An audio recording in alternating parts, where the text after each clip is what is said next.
আমরা কেন্দ্রীয় নির্দেশনা অনুযায়ী 7 সদস্য বিশিষ্ট একটি প্রতিনিধি দল ঢাকায় প্রোগ্রামে অংশগ্রহণ করি। সাংগঠনিক আলোচনা শেষ করতে রাত প্রায় 2টা বেজে যায়। তৎক্ষণাৎ ঝিনাইদহের গাড়ি না পাওয়ায় সকলের সম্মতিতে আমাদের এক শুভাকাঙ্ক্ষীর পরিবারে অবস্থান করি।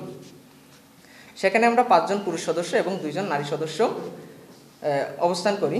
আপনারা ভিডিওতে লক্ষ্য করেছেন যে স্বাভাবিক একটি ভিডিও কেটে এডিট করে খারাপ উদ্দেশ্যে প্রকাশ করা হয়েছে। আমাদের মধ্যে কেউ একজন আমাদের আড্ডার ভিডিও ধারণ করে এবং সেখানে আমাদের সাংগঠনিক কথাসহ হাস্যরসাত্মক কথায় মনোযোগী ছিলাম। আড্ডার ফাঁকে খাবার পানির সন্ধানে ফ্রিজ খুলি এবং সেখানে একটি বোতল দেখতে পাই। বোতলটি মদের বোতল হয়। কৌতূহলবশত এটি নিয়ে অনেক নাড়াচাড়া করা হয় এবং দীর্ঘ সময় মজা করি।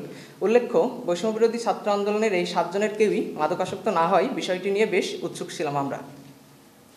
কেউ একজন আড্ডার ভিডিওটি ধারণ করে এবং কাটিং করে অপপ্রচার চালায়। এই ভিডিওটি কোনো অপরাধ এবং অনৈতিকতার সাক্ষী বহন করে না।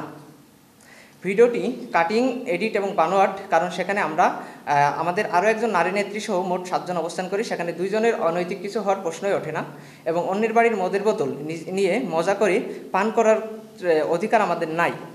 সাংবাদিক বন্ধুগণ, ভিডিওতে দেখতে পাচ্ছেন মুখপাত্র এলমা খাতুন ওয়াশরুম থেকে বের হয়ে এসে খাটের একপাশে অবস্থান করে এবং সদস্য সচিব ইতস্ততা বোধ করে কম্বল দিয়ে নিজেকে ঢেকে নেন, এমনকি মাঝখানে বালিশ দিয়ে দূরত্ব বজায় রাখেন। তাই সামান্য এই মিথ্যা কাটিং ভিডিও দেখে মনে হয় না যে এই 7 জন কোনো প্রকার অপরাধের সাথে সম্পৃক্ত। মূলত বৈষম্যবিরোধী ছাত্র আন্দোলনের সদস্য সচিব এবং মুখপাত্র অন্যতম অগ্রণী ভূমিকা পালন করায় একটি মহল তাদের চরিত্র হননের পায়তারা হিসেবে এটি ব্যবহার করছে।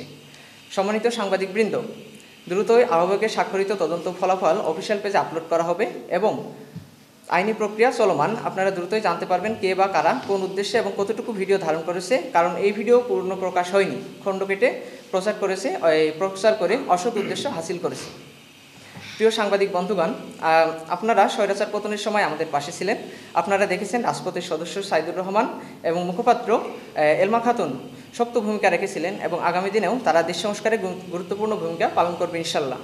পরিশেষে প্রশাসনকে আহ্বান করছি, মিথ্যা বানোয়াট ভিডিও অপপ্রচারকারীকে দ্রুতই আইডেন্টিফাই করে আইনের আওতায় এনে সর্বোচ্চ শাস্তির ব্যবস্থা করা হোক।